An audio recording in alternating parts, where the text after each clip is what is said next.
जेव्हा शेतकरी आपला शेतमाल शासकीय खरेदीमध्ये विक्री करतात, मग ते नाफेडला सोयाबीन किंवा इतर शेतमाल घालणं असो किंवा सीसीआयला कापूस घालणं असो, तर त्यावेळेस काय होतं, ते पैसे आधार लिंक खात्यामध्ये जातात आणि आधार लिंक खातं तेच असतं ज्याच्यामध्ये आपण पीक कर्ज किंवा इतर शेती निगडीत कर्ज काढलेलं असतं. आणि मग त्या पैसे खात्यात गेल्यानंतर बँक मॅनेजर त्याला होल्ड लावतात किंवा त्याला स्थगिती किंवा त्यातनं कर्ज वसुली करून घेतात. मग असं झाल्यानंतर शेतकऱ्याची पंचायत होते. मग शेतकऱ्यांना काहीच त्या ठिकाणी करायचं समजत नाही. पण शासन निर्णय आपल्याकडे दोन आहेत. एक आहे 9 ऑक्टोबर 2025 जो मी तुम्हाला स्क्रीनवर दाखवतो आहे.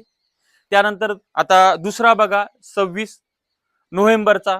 दोन्हीमध्ये स्पष्ट उल्लेख आहे की शेती निगडीत कर्जासाठी 1 वर्षाची स्थगिती. म्हणजेच काय, 9 ऑक्टोबर पासून तर 9 ऑक्टोबर 2026 पर्यंत आणि 26 नोव्हेंबर पासून तर 9 म्हणजे 26 नोव्हेंबर 2026 पर्यंत, म्हणजे 1 वर्षापर्यंत स्थगिती आहे. आणि स्थगिती ज्या अर्थी आहे त्या अर्थी होल्डे लावता येत नाही, कारण की ढगफुटी, अतिवृष्टी, प्रतिकूल हवामान याच्यामध्ये शेतकरी पळून निघालेला आहे आणि त्याला रिलीफ देण्यासाठी, त्याला त्या ठिकाणी याच्यातनं थोडंफार ही वेळ त्याची निघून जाण्यासाठी सरकारकडनं हे प्रयत्न होत असतील, तर बँक कर्मचाऱ्यांनी सुद्धा सहानुभूतीपूर्वक संवेदनशीलपणे विचार करणं गरजेचं आहे.